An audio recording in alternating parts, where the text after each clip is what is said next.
नरेंद्र मोदी जिंदाबाद जिंदाबाद जिंदाबाद। ओम प्रकाश राजभर जिंदाबाद जिंदाबाद। योगी बाबा जिंदाबाद जिंदाबाद जिंदाबाद। छड़ी निशान जिंदाबाद जिंदाबाद जिंदाबाद। अरविंद राजभर जिंदाबाद जिंदाबाद जिंदाबाद। छड़ी निशान जिंदाबाद जिंदाबाद जिंदाबाद। घोसी में सूचना जारी बा, साइकिल पे छड़ी भारी बा।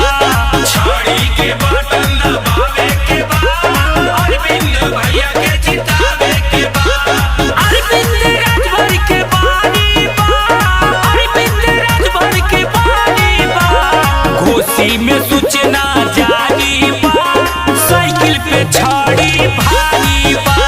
छड़ी के बटन दबावे के बाद अरविंद भैया के जितावे के बाद। जी हाँ, 70 लोकसभा क्षेत्र घोसी से एनडीए गठबंधन प्रत्याशी डॉक्टर अरविंद राजभर, जी हाँ, जिनका चुनाव निशान छड़ी छड़ी छड़ी छड़ी के सामने वाली बटन दबाकर डॉक्टर अरविंद राजभर जी को भारी मतों से विजयी बनावे, कामयाब बनावे। घोसी में मामला पलट गइल बाटे, पलट गइल बाटे, पलट गइल बाटे, पलट गइल बाटे। भाजपा सुभाषपा हो मिल गइल बाटे, मिल गइल बाटे हो मिल गइल बाटे, मिल गइल बाटे हो मिल गइल बाटे। जनता का पूरा तैयारी बा, साइकिल पे छड़ी भारी बा। छड़ी के बटन दबावे के बाद अरविंद भैया के जितावे के बाद। जी हाँ, 70 लोकसभा घोसी को सुंदर बनाने के लिए, स्वच्छ बनाने के लिए छड़ी के सामने वाली बटन दबाकर डॉक्टर अरविंद राजभर जी को भारी से भारी मतों से विजयी बनावे, कामयाब बनावे।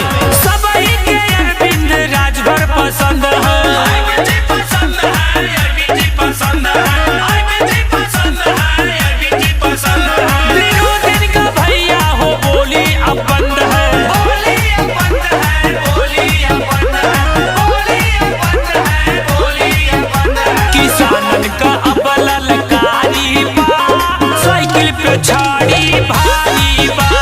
छड़ी के बटन दबावे के बाद अरविंद भैया के जितावे के बाद। जी हाँ, गरीबों की आवाज को बुलंद करने वाले, हक हिस्सा अधिकार दिलाने के लिए घोसी लोकसभा क्षेत्र 70 से डॉक्टर अरविंद राजभर जी आ गए हैं एनडीए गठबंधन प्रत्याशी, जिनका चुनाव निशान छड़ी छड़ी के सामने बटन दबाकर भारी मतों से विजयी बनावे।